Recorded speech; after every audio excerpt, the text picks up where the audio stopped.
Well, thank you so much for joining today's CINC by CINC. We're on episode 6, and today we have some of our Google experts.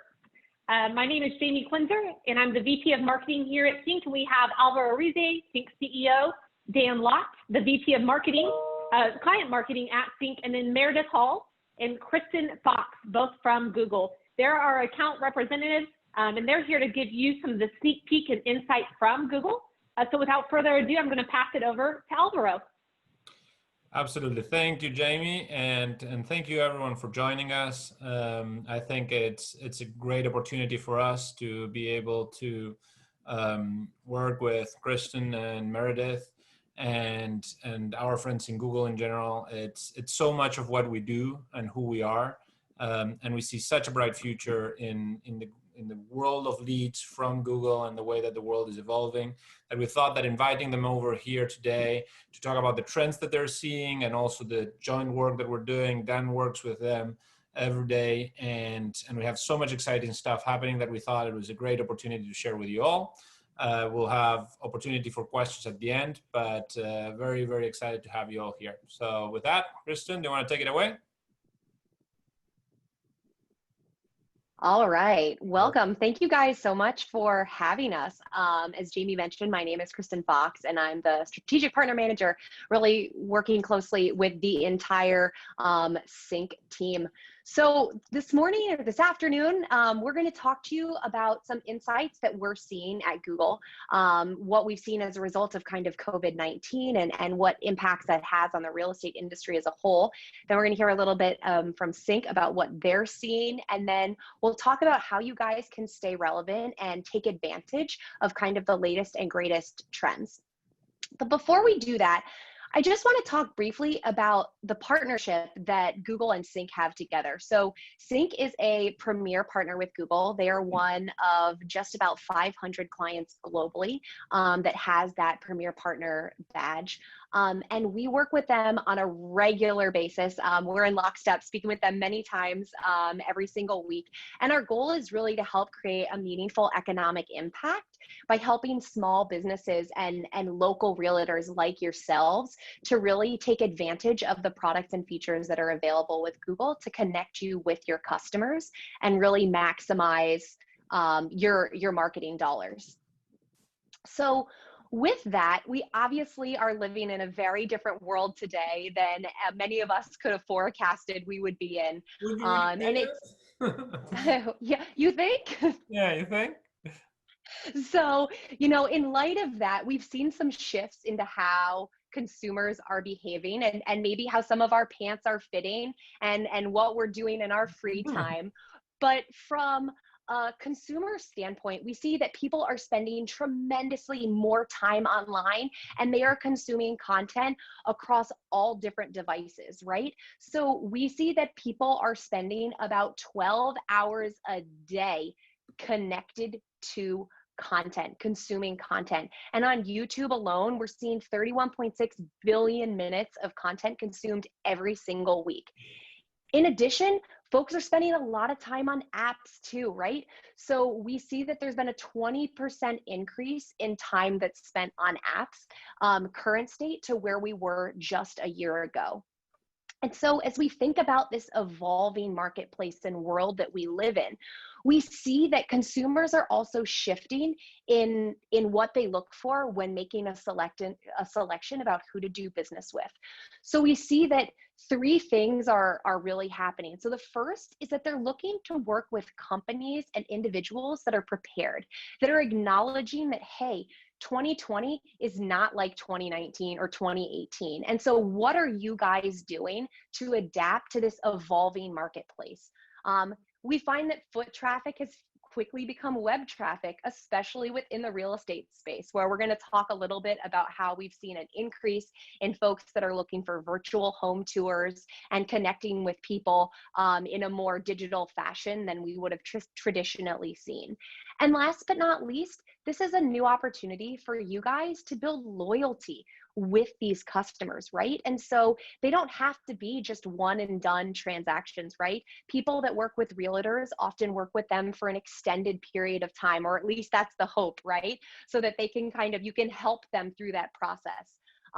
One nugget is that I am totally in this realm. My husband and I are in escrow on a brand new home, and we just signed a contract to sell our current home. So all of this is a result of all of this stuff that's going on, right? Too much time on our hands. We're scrolling the internet. We're like, oh gosh, we need more space. And, we felt really comfortable with the realtor we'd worked with. And so how can we kind of use those nuggets and really lean in here? If not, we can recommend you one. No? Perfect. Well, if things don't work out, I know where to work. Exactly. But just as a quick question. So how many houses do you think you've seen in the last month as you were going through this process? And were you doing the search, or was the realtor making the search for you? Such a great question. And it's so different than how it was when we bought this house, where our realtor did a lot of the heavy lifting for this current house. For our new house, we did all of the footwork. We did all of the research. We sent our realtor a list of the places that we were interested in. And we did a lot of refining from our home before we actually walked in. Whereas when we purchased this one, I don't even know how many open houses we went to. We actually only toured 3 before making the purchase that we did this time around. And we actually got our buyers, the folks that are buying this house, came through because of a virtual tour that we pushed our realtor to offer. It wasn't something he was originally going to do. And we said, we really want you to host a virtual open house. And that is how we got the buyers that are in escrow on our current property. Oh, that's a great plug for the new open house feature that CINC has. But, and we did not plan that, guys. I'm not lying. No, but Kristen, I think what you just described, and I know I'm derailing slightly from our content, but is realtors have been for the last decade worried about how the internet changes their job. And what you've just described is how it has changed it, but not made it any less valuable. And so, yes, you're carrying the weight of doing that search, of that initial, but you're still using a realtor that you trust to help you go through that transaction. That is why the internet and technology are friends to the good realtor and not enemies as they once thought. Yeah, and I think trust is a huge issue, a huge item too, right? Because there's all these restrictions about who can actually come into homes. You have to wear masks, at least in California. You have to wear masks, you have to wear gloves, you have to sign all these disclaimers. So, making sure that we're working with someone that we trust to take folks into our own home, knowing we have young children, like that was very important to us as well. So by no means did the realtor's credibility go anywhere. If anything, we needed them for more than we would have historically. But you do expect him to be tech savvy and be able to set a virtual open house for you and be prepared for the current times. Yes, very, very much so, which is a perfect segue to, what do consumers want to see, right? So 77% of people say that brands should talk about how you're being helpful in this new life. And so I highlighted, some really popular names that you guys are probably well versed in, and, what they're doing to stay relevant and to stay on top of this. And, CINC did an amazing job launching some quick win product features right in early April when a lot of this happened, right? So the ability to immediately request a virtual meeting, have a virtual open house, making sure that there was a campaign that launched related to all COVID-19 related changes, just to help people stay aware of all of the things that are being done to accommodate this new world that we're living in. And so we actually have seen that the real estate industry has seen more interest than we were at in 2019. And it's kind of interesting to see that inflection point was mid-April. So about 30 days after everything happened, right? And so you can see with the red line 2020, we have we took a little dip in March when everything started to happen, but we have just continued to see an increase from here. And so not only has this increase started to evolve, but the way that we're doing this research has also changed. So we've seen in relation to 2020 versus 2019, there's 59% more people that are interested in homes for sale. There's also, we've seen a 25% increase in condos for sale and a 37% increase in apartments for sale. Virtual tours have been huge, right? 88% increase year over year. And I am surprised that this number isn't even higher, because this wasn't even on my radar as a buyer or a seller prior to, you know, the last couple of months. And so we see that virtual content consumption is up 36%. So how else can you really tap into this at-home market base that's living on their mobile devices, living on technology, to help showcase what's available? And then last but not least, we'd be remiss if we didn't talk about the mortgage industry and what's happening with that, right? So we've seen a 174% increase in mortgage related queries. And as you know, rates are kind of hitting this all-time low, people are looking to buy. And again, I am a prime example of that. If we were gonna refinance, why would we not just see if we could get something a little bit bigger, a little bit better? And so in tandem, we see folks are still interested in rentals, a 20% increase in rental related query, and luxury real estate, right? So if we think about folks that may not be as impacted with unemployment and other kind of shifts, we see luxury real estate in searches have seen an increase of about 64%. So, you know, all of this is important, sure, but it's how can we do things to really make sure that we're leaning in to this momentum and this interest to capture that demand. Kristen, quick question from one of our viewers. Where does the data come from? Is it direct Google data or from somewhere else? Sure. So this is all publicly available data that's available on Google Trends. So this is all what we're seeing across Google Trends within the last 12 months. Perfect. All right, so a little bit, so knowing that we've got kind of this upcrease or this uptick, right, year over year, I thought it would be interesting to see, when did this pivot, when did this change happen, right? So homes for sale, we saw that initial spike happen right after lockdown, right? And I think what's most interesting here is if you look at that dash, those projections of where we think it's headed, we are on the up and up, right? So not only are we pacing above where we were at in 2019, it looks like it's a rocket ship. And I don't know about you guys, but it's a rocket ship that I feel like I want to be on to ride that wave. So if we look at homes for rent, which is another kind of option that's here, it's also been on the up and up. And this is still tracking above where we were pre-COVID. So if you look kind of to the left of this slide, yes, it's been a little bit up and down here and there, but we are now pacing above where we were at this time last year. And then last but not least, mortgage search volume, which is really, look, I wish we all had the cash to put down to buy things flat out, but that is just not the world that we live in. And so, you know, the vast majority of folks need a mortgage and need a loan to make this all happen. And so you can see there's obviously been a very cyclical nature that happens. This is looking at the last 5 years as opposed to the last 12 months. But if you look at where we are significantly pacing for a volume of searches much higher than we had been. And so I kind of leave you guys with some key questions to ask yourself as we talk through kind of the next couple of minutes together. Like, how are you guys adapting to these shifting customer trends, right? How do you find yourself and present your business in this new normal? And how are you making sure that you show up when people are searching? Because we've seen that folks are searching. So how can you make sure that you're there? And then how are you effectively managing that marketing budget to make sure you show up when people are looking?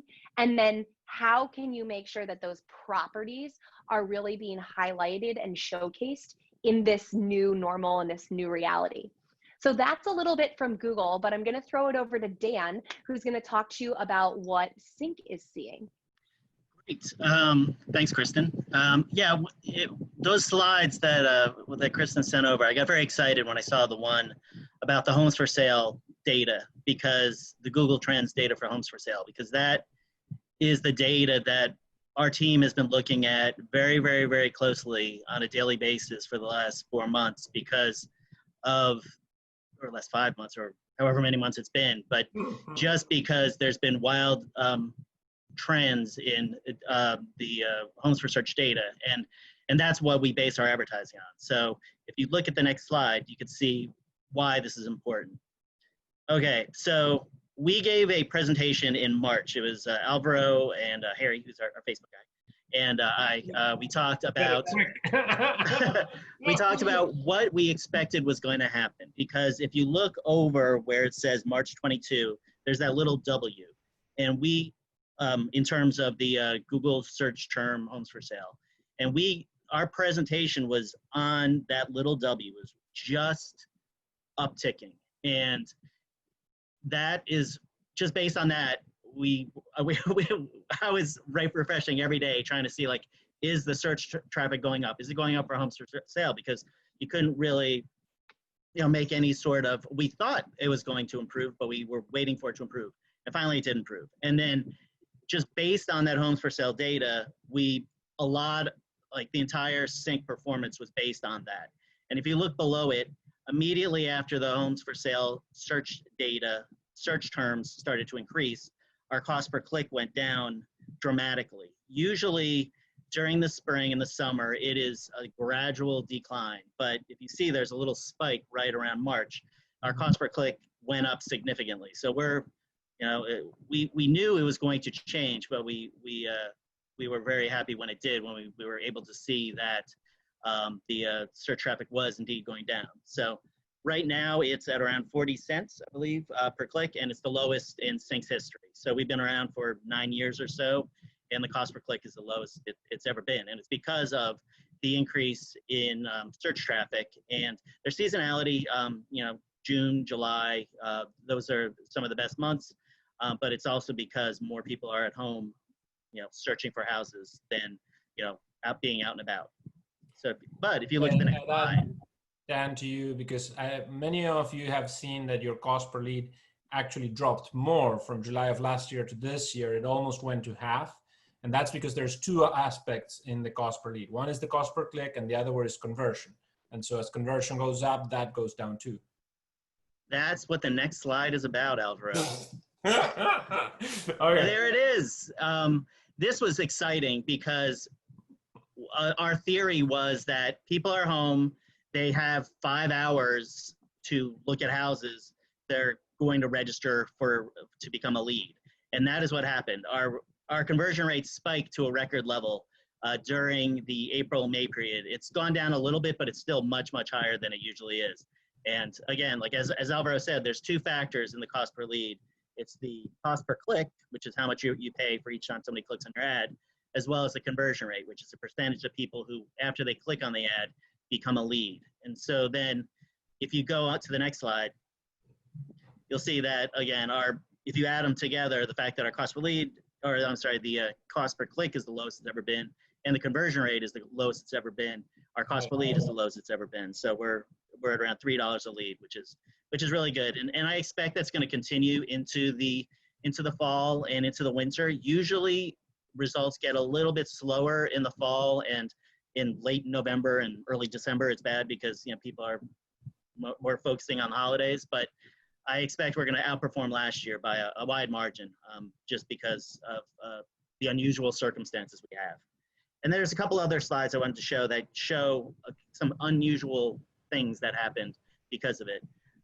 The share of traffic that we got that was mobile increased a lot. If you look, this is not something I usually look at, so I was kind of interested here. But during December, the share that is mobile goes up a lot. If you can see that little point over there, the little dot. And then after March, you can see the gap between the red line and the blue line is widening. And the red line is the share that is mobile, and the blue line is the share that is desktop. And tablets is low. Tablets didn't make it. It's less than 0.2. And then another interesting thing is it's really hard to determine what is a good lead, what is a bad lead in terms of because there's so many different factors. We have something called a quality score, and which takes into consideration things like home price, how active a lead has been, while like how many houses they've looked at and things like that during in the CRM. And since 2020, the average quality score has gone up a lot. Specifically in the second quarter, it's at around something like 42 versus the same period last year it was at 35, and they're all it's a lot higher. It's hard to say like, well, it's 10% or 20% higher, but it is, and it's just a good sign. If it was down, that would mean that all these leads that were coming in are just garbage leads, but they're not. They're better leads, and more of them are coming in. So it's just two really good trends happening at the same time. Dan, we have a question here on with Google searches going up because they're home, it seems that they're earlier in the process. What can be done to effectively take those leads to the actively looking? And I do think there's an undeniable truth, which is as we've been more time at home and traffic has spiked, people have started their process earlier than they would have normally done. Now you still have, as I said in our last one, demand is buying and selling homes is very inelastic. So the people that were going to buy it, they're still there, and you have those leads, but you also have some of those earlier funnel. I think without jumping too much to other parts of CINC, I think the incorporation, the use of behavioral texting, and I know not all of you are in it, but we have the AI beta that is about to be launched. All of these tools that are for effective nurture are more important now than ever, because the fact that they're getting earlier in the funnel means also that someone will get them earlier in the funnel. So if you try to sidestep them, if your question here is, how do we not focus on those? You've lost the game for 3 months from now. So the idea is not to sidestep them. The idea is to nurture them correctly, engage them, establish trust now, and be able to capitalize on that. And so for that, I'd say, I don't want to derail the Google's thing here going into our CRM, but making use of some of our nurture tools that we have been releasing is super important. So happy to follow up on that after this. And also you can reach out to, I don't know if you're a current client or a prospect, but you can reach out to your account executive, and they will get in touch with your advertising manager. And there's some things we can do to get you leads that are further down the funnel, doing hyper local marketing and stuff like that. So that's just something you can always reach out to your representative. And one more quick answer. So why Google algorithm cares about conversions to be recorded in order for the cost per click to go down? Quick explanation there. It does not. So the cost per click is a supply and demand on people looking for properties, and the cost goes down either because there's more people looking, or because we've done something to better match the impressions to people that actually will click. That conversion matters. So if they're showing the ad, the fact that it is shown to the right people that will click on it matters. But the conversion that Dan was talking about was once they click and they get to your site, do they decide to leave you their information? And that conversion does not depend on Google so much. It depends on whether our website is friendly enough, trustworthy enough that they decide to give that information. So those two things are a little bit different. I think that's it for me. And Meridith is next. Awesome. Thanks, Dan. Appreciate it. All right, I'll kick off the session on staying relevant. Next slide, please. All right, so the perfect search engine should understand exactly what you mean and give back exactly what you want. However, reaching your customers has become more difficult due to the fact that 15% of searches we see on Google are brand new every single day. Therefore, we need to lean into machine learning and automation more than we ever have before. We want to make sure we're targeting your customers at the right moment, with the right ad, and at the right cost to you. So let's go to the next slide and take a look on how CINC and Google leverage automation. All right, so the first campaign optimization I'll highlight is smart bidding. Smart bidding is a bidding solution that combines an exclusive set of signals to set precise bids for every single auction. By utilizing advanced machine learning technology, smart bidding unlocks growth to deliver on unique marketing goals. Whereas before, we really heavily relied on manual bidding, which is reactive with using historical data. Smart bidding will factor in recent trends across the account in addition towards bidding towards the campaign's overall strategy goal. It also factors in recent swings in demand, historical trends, weekly, hourly, etc., and other critical signals that have fluctuations. Next slide. Now let's discuss the ads themselves. So smart creatives. These ad types, smart creatives, look at thousands of pre-search signals to help deliver the right message, matching to more auctions than standard text ads. Signals look at, who they are. Are they an entrepreneur? Are they a teacher? Are they a lawyer? Where are they located? Are they in Seattle? Are they in Atlanta? Are they in LA? And what do they want? Do they want an ice cream? Do they want moving boxes? Do they want movie recommendations? Who are these people? Next slide. So each one of us is unique and we have different wants and needs. So if we look at everyone here, we can see that this is a diverse group of people. If we go to the next slide, let's pick out and look at one of these individuals and see what we know about them. All right, so let's meet Chad and Bruce. Chad is a single and he's moving to Atlanta for work. He's an avid traveler, he cares about being active, but most importantly, as most of us do, what's most important is taking care of our pet or our children, and that goes into our, our home buying. Just like Kristen, fun fact, she just had twins, so I'm sure that played a factor in finding her new home. She's got needs bedrooms for years to come. All right, so now that we know a little bit about Chad and Bruce, let's look at the next slide. If we look at these two ads, ask yourself, which ad would be more compelling for Chad to click on? Would it be the ad on the left or would it be the ad on the right? I think in 5 seconds on looking at this, everyone would answer the ad on the right. And the ad on the right is a smart creative, what's called a responsive search ad. Easy to say, instead of responsive search ad, RSAs. RSAs are bigger and they're more intuitive and more relevant text ads. The ad takes into account that Chad might have a dog since he frequently searches for dog-related items, and serves him an ad that highlights dog-friendly apartments. And next slide. All right, lastly, on a product standpoint, let's look at ways in which we reach back out to those potential customers. Remarketing lists for search ads, known as RLSAs, have customized ad text based on a user's past action on your website. So to try to yet again make a tailored experience for this potential customer. Now I'll flip it over to Dan to talk a little bit more on remarketing and the sphere of influence that CINC offers. Right. Yeah.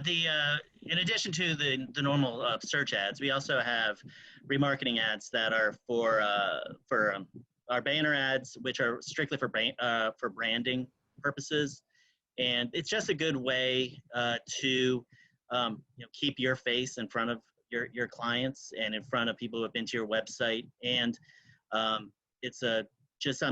we've added this sphere of influence new add-on that Google just allowed us to do, sphere of influence, which means that you can upload all of your existing leads, or we can do it on your behalf, upload your leads into Google, which will allow your ads to show to just those people who are your existing leads. And it's just, since we're spending a lot more time at home, you're not listening to the radio as much, you're not, at the ballpark looking at banners at the ballpark. For real estate agents, it's a really good way to keep your face in front of your leads and people who have been to your website. So that it's just something, and it's another thing that Google has unlocked this year, just in the last 3 months, and this sphere, which allows us to do this sphere of influence advertising, and we've got a really good response from it. So if you're interested in that and you're a CINC client, you can just go to cincremarketing.com and you can get some more information about that. Awesome. So you guys have heard a little bit about the products that are available that we're working really closely with CINC on to make sure that you're reaching you're showing up when the people are searching and how you can re-engage with them. But the last thing that you guys should be taking advantage of is making sure that you're managing what your presence is on Google My Business. And you can do this for free. So Google My Business is an evolving product, and we've got some features that came out as a result of COVID. But what GMB does is it allows you to stand out so you can be in control of what your customers see, right? And highlight your value proposition. 2, it makes it easier for people to find and do business with you. So GMB, for those of you that are not familiar, this is when you go on Google Maps and you look for something, this is where that little pin comes from.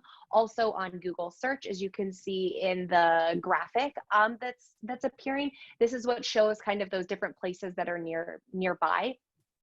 So it makes it easier for people to find you, to stand out, and then it's an easy way to engage with customers as well. So you can share latest offers, events, photos, and also highlight feedback, reviews, and conversations. So with all of this, with COVID, there also are some new features that rolled out. So if you have any type of adjusted operations, if you're doing things that are in a virtual or digital way instead of having people actually walk into your offices, all of that you can specifically highlight here, because we find that people are hungry for more information and we just want to share that out with them.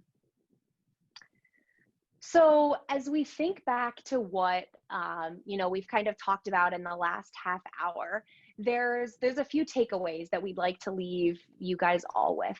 So before we dive into those, as I mentioned at the top of the hour, we're living in a new world, right? So July 2020 is looking a whole lot different than July 2019 did. Mm-hmm. And so at Google, we think of this as 3 overarching ways to make sure that we're showing up. And that's to be there, be useful, and be relevant. And those are 3 kind of mantras that are very much so applicable for all of you and how you choose to go to market. So the first is be current and adjust in real time, right? So make sure you're leaning into these things that we're seeing that heightened interest, right? We know people are searching for homes for sale. We see an increase in luxury real estate. So really lean in there. Secondly, use trust as a metric to drive and measure your success, right? So real estate is not just like a dime a dozen. It's not just click, click, click, right, to go make your purchase. We're not shopping for a pair of shoes online, right? And we're not looking to buy a house. We're looking to buy a home. And so how can you build that relationship and that trust with those potential customers, with those existing customers, to really make sure that you're there? And how can you pivot into new offerings that are available, such as virtual tours, such as providing social distancing when you're going through open houses?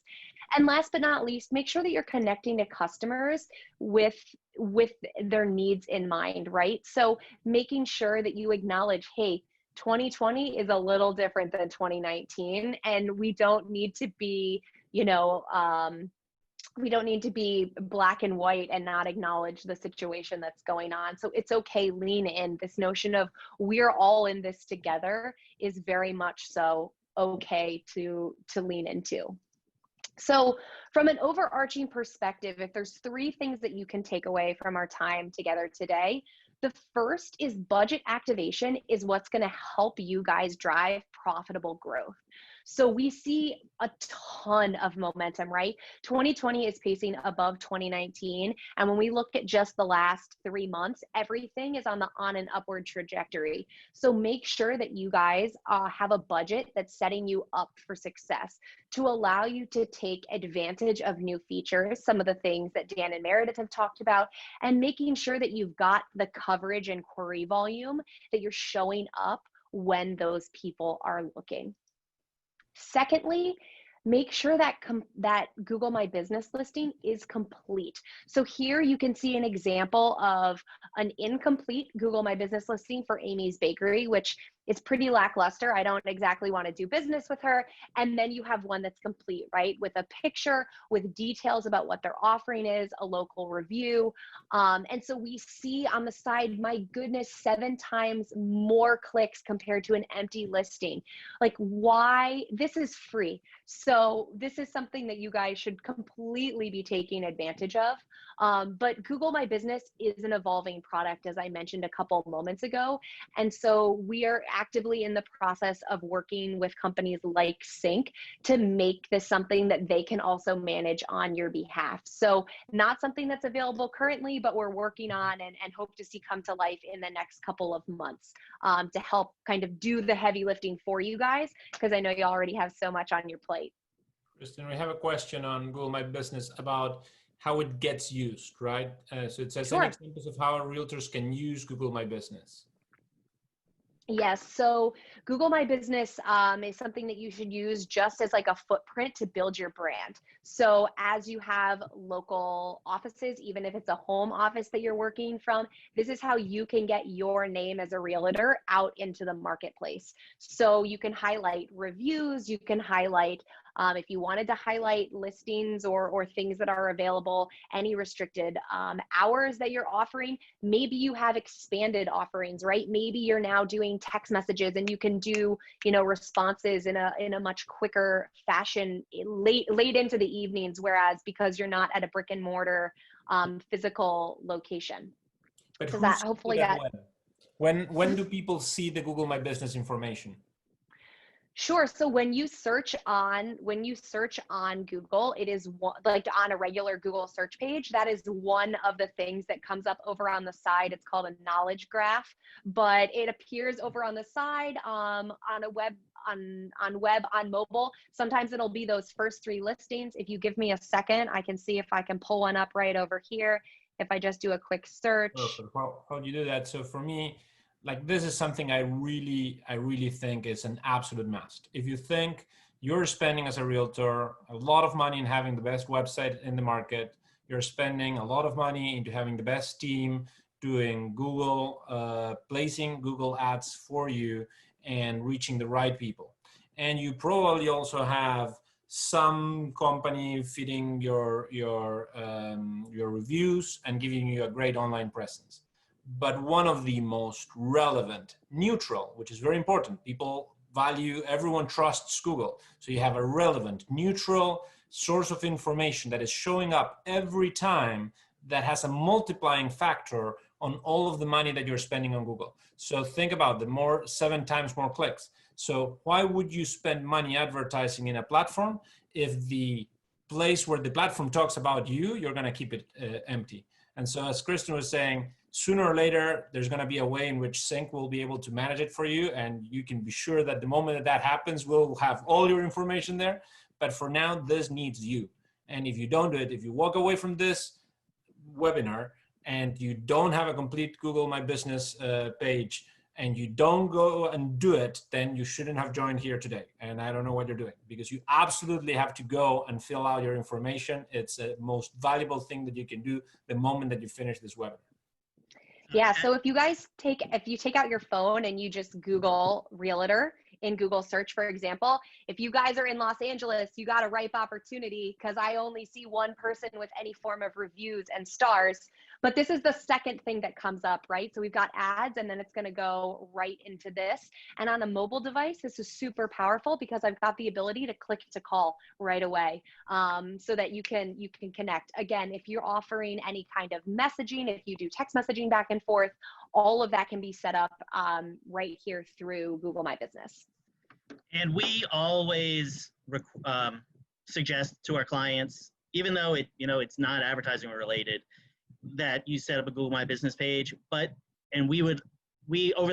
many years we've been doing this, but we are unable to set it up on behalf of our clients. And so what this is going to do is going to allow us to set up the GMB pages on behalf of our clients. And I think it's going to be a great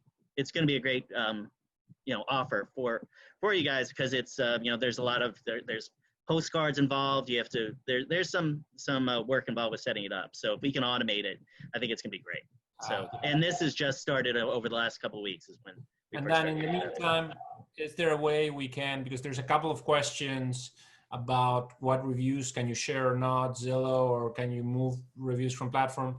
Can we maybe after the fact, James or someone, put like a 1 or 2 slides on how to best fill your Google My Business account? Yes, actually, I believe Lee is writing a blog post about it. So. Perfect. So blog post coming on how to best complete your Google My Business, and some of those questions about it, we'll address them directly there. And I would say, just in terms of how to get the reviews, just ask. So if you have, right, it's like, if you have, think about it, customers generally write reviews if something was amazing or awful. And that's just kind of the state of the world that we live in. But if you know you have happy customers, just ask, right? It's such a low hanging fruit. They've already spent enough time with you. How difficult is it to, just go in and fill out a quick review? And that's how we've seen a lot of folks get traction in kind of building those reviews and credibility from previous customers that you've worked with. Just ask. Yeah.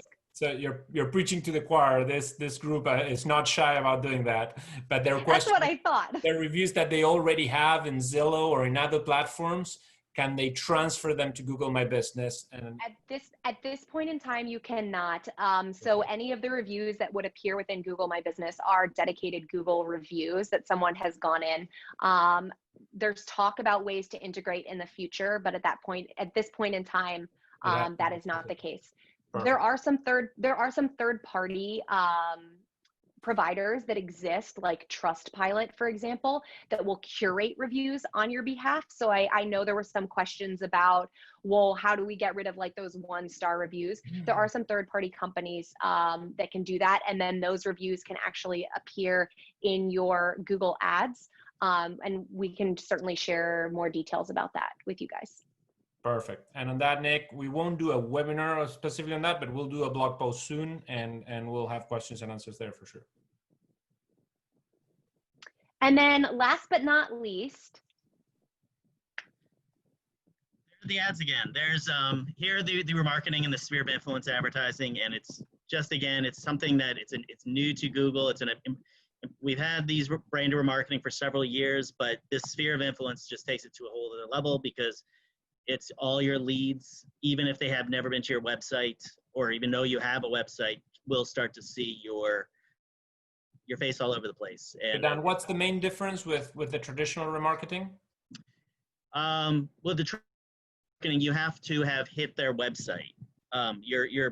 It's based on if somebody has Googled and went to your website, or if it's one of your leads has been to your website, then you're added into the cookie pool. But this way, we manually upload all of your leads, so that even if they have not been to your website, they will still start to see your ads, all over the internet. So it's a really good way. If there's people who you have old leads who you haven't been in contact with for 5 years or something like that, this will be a way for you to have your face and name and your value proposition in front of them, daily. So it's a really good opportunity, and it's cincremarketing.com. Perfect. And on the question and the link to the blog, we'll when we have the blog post, we'll copy the link where this webinar is going to be stored in our YouTube channel. In the comments, we'll put the link to the blog when we put it out there on GMB.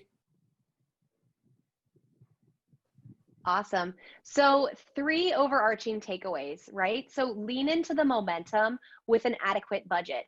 I generally recommend that you should have and allocate at least 10% of your budget every single month to try something new, right?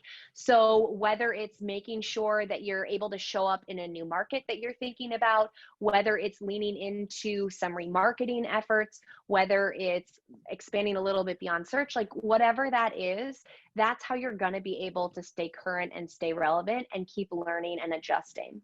The second is keep Google My Business current, right? We know that people are on their phones all the time, so they're eventually going to make their way there, right? So this is your opportunity to really highlight how you're adapting to the current environment and why they should look to you to do business. And then last but not least, make sure you're showing up when those people are looking, and engage with customers, of the past and of the present with remarketing and that sphere of influence. And so I think, again, my husband and I are such a prime example of how you can lean in to folks that may not even know they're looking for a home, right? So Dan just talked about how you could upload customers you did business with in the last 5 years. Heck, mortgage rates are really low. Now may be the time to buy. So, just really lean into, this is not a time to step away, especially within real estate. It's a time to lean in. The market is showing that the interest is there. And so how can you guys really show up to make sure that you're capturing that demand and building that brand loyalty with customers that will not only do business with you today, but hopefully many years down the road as well. Awesome. Dan, any thoughts from your side? No, that pretty much summarized it. It's I just want to give thanks to the Google folks, and even without the results since COVID has come around have been outstanding, and I just don't want to belabor that fact too much, because even before then, Google has made a lot of improvements to their program, which during the first quarter, our cost per lead was down 20% or 20% better. So Google is constantly innovating, and we are working with Google to integrate those innovations into our program. So that's what allowed us to improve our cost per lead. And the remarketing is a new thing, and this Google My Business, we are very excited about that, just because it's going to be a good opportunity for clients to take some of the heavy lifting off of them for this really good service. Absolutely. I think what you're saying couldn't be more accurate. I think when I started at CINC 5 years ago, there was trends, people saying, well, Google, is Google lead gen still going to be something in the next 3 years? At some points, cost per lead was going up. People were getting worried. Honestly, the change and the accuracy that we've seen in Google advertising in the last 3 years is amazing. Of course, I give a lot of credit to Dan and our team on how we've used Google's tools to improve that accuracy, but that accuracy is what makes the difference. Many people don't know, what do we actually do to manage your spend in the right way. The main objective, if we could know who wants to see the ad, that would be the perfect world, and who would end up turning into a client. We would match your spend exactly with that. And everything, can you put back the slide of the RSLAs, of Bruce and Chad? I think that one, exactly. This is a prime example of the difference between something being done in not a smart way versus a smart way. Anyone can place an ad, right? The question is, how do you find the right place to place the ad on so that it's going to the right people, and that the ad itself is presented in a way that encourages that person to click through. So first you need them to click on the link, and then to convert in your website.